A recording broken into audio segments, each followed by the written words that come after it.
Welcome back जी। तो फिर मैं आपको शामिल करता हूँ इस प्लेटफॉर्म पर। Pakistan versus West Indies first test day 1 को रिव्यू करेंगे। यहाँ पर हम आज आपके सामने, अगर हम आपको डे 1 की कहानी स्टम्प्स तक बताएं तो पाकिस्तान ने वहां पर वेस्ट इंडीज ने वहां पर 194 रन बना लिए और उनके 3 खिलाड़ी आउट हो चुके हैं। तो डे 1 के स्टम्प्स तक आपके सामने ये कहानी मौजूद है। अब यहाँ पर देखें तो सिर्फ 67 ओवर्स का ही जो प्ले है पॉसिबल हुआ। थोड़ा सा पाकिस्तान जो है वो लैग कर रहा था ओवर रेट को। और इसके अलावा अगर हम बात करें तो से कहते हैं आधा सेशन है वो जो बारिश नजर हो गया, जो हमने आपको कहा था कि प्रेडिक्शन है, तो वो वहां पर आधा सेशन जो है बारिश नजर हो गया। इसके अलावा अगर हम बात करें तो डे 1 के एंड तक जो मैंने आपको ओवरऑल सिचुएशन बताई, तो यहाँ पर आपको नजर आ रहा होगा कि वेस्ट इंडीज जो है वो अभी आपके सामने यहाँ पर अहेड है। और वो यहाँ पर आज के दिन की जो हैपनिंग्स है उनसे वो खुश हो गए होंगे और वो बहुत अभी अच्छी पोजीशन में मौजूद है। Pakistan on the other hand देखे तो यहाँ पाकिस्तान ने 3 विकेट्स हासिल कर लिए हैं। लेकिन अगर हम यहाँ बताएं तो पाकिस्तान ने कंसेक्टिवली विकेट्स हासिल नहीं की। पार्टनरशिप्स हुई है 50-50 रन की हर विकेट के लिए। और अभी करंट पार्टनरशिप को देखें तो 88 रन की हो गई है।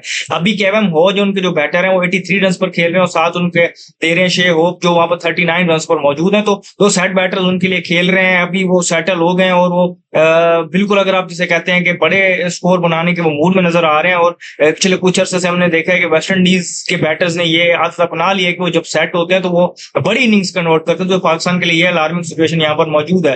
पाकिस्तान की बॉलिंग परफॉर्मेंस को ओवरऑल सम अप करें तो यहाँ पर मोहम्मद अब्बास ने 2 विकेट लिए हैं और 1 विकेट लिए यहाँ पर आमिर जमाल ने। 1 विकेट तो लिया है। जब वो आए स्पेल के लिए तो वहां पर वो बहुत थ्रेटनिंग नजर आए। लेकिन जैसे जैसे उस स्पेल में आगे जाते रहे तो हमने देखा कि उनसे वहां पर लूजनेस नजर आए बॉलिंग में और वो वेवर्ड नजर आए। तो उन्होंने वहां पर रन भी कंसीड किए। और यहाँ पर अगर आप उनका इकोनॉमी रेट देखें तो 5 से अबव क्या, वो भी टेस्ट क्रिकेट में, तो ये एक्सेप्टेबल नहीं है। और यहाँ तो आप उनको कैटेगराइज कर देंगे वो आपके विकेट टेकर हैं, तो विकेट के कॉलम में आपको 2 या 3 विकेट नजर आए और साथ आपको ऐसी इकोनॉमी नजर आए तो समझ भी आता है। लेकिन वो भी उस तरीके से उस चीज को वो भी रिफ्लेक्ट नहीं कर रहा। तो वेवर्ड वो वहां पर नजर आए। Mohammad Abbas again ever so, जिसे हम कहते हैं कि कंसिस्टेंट अपनी बॉलिंग के साथ और लाइन और लेंथ को हिट कर रहे होते हैं, अपनी लिमिटेशंस में रह के बॉलिंग कर रहे होते हैं। आपको पता है कि पेस के मामले में वो लिमिटेड है, बिल्कुल मीडियम पेसर आप उनको काउंट कर सकते हैं यहाँ पर। और वहां पर जिस तरीके से उन्होंने बॉलिंग की अर्ली ऑन, बिल्कुल जो बॉल के साथ जो पहला ब्रेक थ्रू दिलवाया, उसके बाद यहाँ पर एक इंपॉर्टेंट विकेट जो है उनके इनफॉर्म बैटर है आमिर यांगो, उनको उन्होंने आउट किया जिस तरीके से। और वो एक अच्छी टैक्टिक हमें देखने को मिली जो हमने जब जब टेस्ट क्रिकेट यहाँ पर डिस्कस की तो एक चीज टैक्टिक हम यहाँ पे सामने लेके आए। बेशक वो एशियस की बात हो, जब हमने एलेक्स कैरी की बात की थी जिन्होंने अप टू द स्टंप्स आगे कीपिंग की थी और वहां पर डिसमिसल्स उन्होंने इफेक्ट किए थे। या फिर अभी जो हमने रिसेंट सीरीज देखी थी इंग्लैंड और न्यूजीलैंड की, वहां पर हमने देखा था जिस तरीके से वहां पर ब्लंडल ने आके वो चीज की थी। तो उस तरीके से यहाँ पर मोहम्मद रिजवान आ गया है। अब इसका क्रेडिट जाता है कैप्टन को भी, कीपर को भी और बॉलर को भी, जिन्होंने ये प्लान बनाया। और वहां पर हमने देखा कि उन्होंने वहां पर आमिर जैंगो को वहां पर ट्रैप किया लेग बिफोर। और इस तरीके से अगर हम बात करें तो 1-2 मौकों पे और भी हम क्लोज आ गए थे विकेट लेने के, लेकिन कुछ डिसीजन ओवर टर्न हुए, कुछ लकी रह गए बैटर। तो इस तरीके से अगर हम बात करें तो वो एक टैक्टिक जो है अब्बास के स्पेल में और फिर उसमें मोहम्मद रिजवान की कीपिंग, वो उस चीज को अगर आप देखें तो वो एक बड़ी एक इंटरेस्टिंग चीज नजर आई। एक और इंटरेस्टिंग चीज ये नजर आई जिस तरीके से सिलेक्शन हुई यहाँ पर लेफ्ट आर्म स्पिनर जो अली उस्मान, उनका डेब्यू हुआ है। और उसके अलावा अगर आप देखें तो पाकिस्तान ने यहाँ पर कंप्लीट 5 बॉलर्स खिलाए जिनमें से 4 पेसर्स हैं, 3 फ्रंट लाइन पेसर्स और एक जो पेस बॉलिंग ऑलराउंडर है आमिर जमाल। वो आपके पास खुरम शहजाद है, मोहम्मद अब्बास हैं और मोहम्मद अली डेजी, ये आपके 3 फ्रंट लाइन पेसर्स हैं। अली उस्मान स्पिनर है और फिर आमिर जमाल, मैंने जैसा आपको बताया कि पेस बॉलिंग ऑलराउंडर।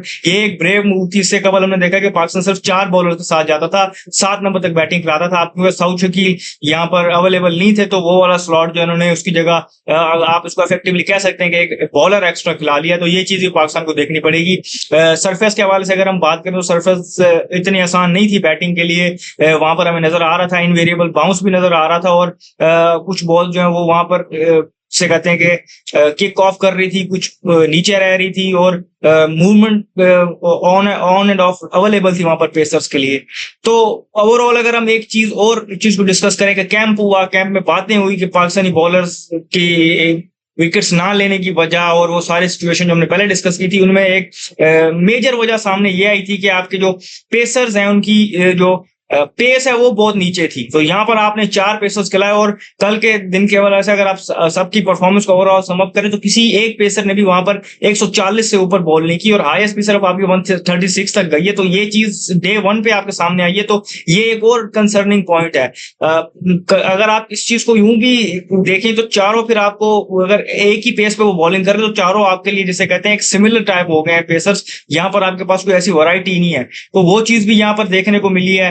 फिर अगर हम बात करें तो जब हमने देखा कि शेओप वहां बैटिंग करने है तो आप देख रहे थे कंटिन्यूसली, हम देख रहे थे उनका टॉप हैंड जो है वो हैंडल से आ रहा था और बॉल पॉप कर रही थी और वहां पर शॉर्ट लेग होनी चाहिए थी। कमेंटेटर्स भी ये बात कर रहे थे कि स्पेशली जब वहां पर अब्बास बॉलिंग कर रहे थे, यहाँ पर खुरम शहजाद बॉलिंग कर रहे थे, तो ओकेजनली जब उनका बॉल अंदर आता था तो वो उस पर कंफर्टेबल नहीं होती थी और वो आपके लिए अटैकिंग फील्ड का ऑप्शन हो सकता था, लेकिन हमने देखा कि वो वहां पर नहीं लिया गया और अब हम देख रहे हैं कि वो 39 पर सेटल हो गए। तो कैप्टनसी के हवाले से भी ये चीजें थी और एट टाइम्स आपको बॉलिंग में वो वैनम नजर नहीं आया, कंसिडरिंग के पिच के अंदर वो चीजें मौजूद है। और आपने जो मैंने आपको उनका पेस ट्रियो बताया था, वो पेस ट्रियो उनका खेल रहा है, वो आपको यहाँ पर जब बॉलिंग करके दिखाएगा तो आपको पता चलेगा कि बैटिंग करना यहाँ पर कितना मुश्किल है और हमने किस तरीके से वो जो प्रेशर है वो ईज ऑफ करने दी है वेस्ट इंडीज को, कि हमने हर विकेट पे ऑलमोस्ट 50 रन की पार्टनरशिप बना दी है और बैक टू बैक विकेट्स नहीं ली और इस टाइम पर अभी हम गेम में पीछे हैं। तो ये चीज सारी देखें तो आज के दिन को ओवरऑल अगर सम अप करें तो वेस्ट इंडीज की डिसिप्लिन बैटिंग थी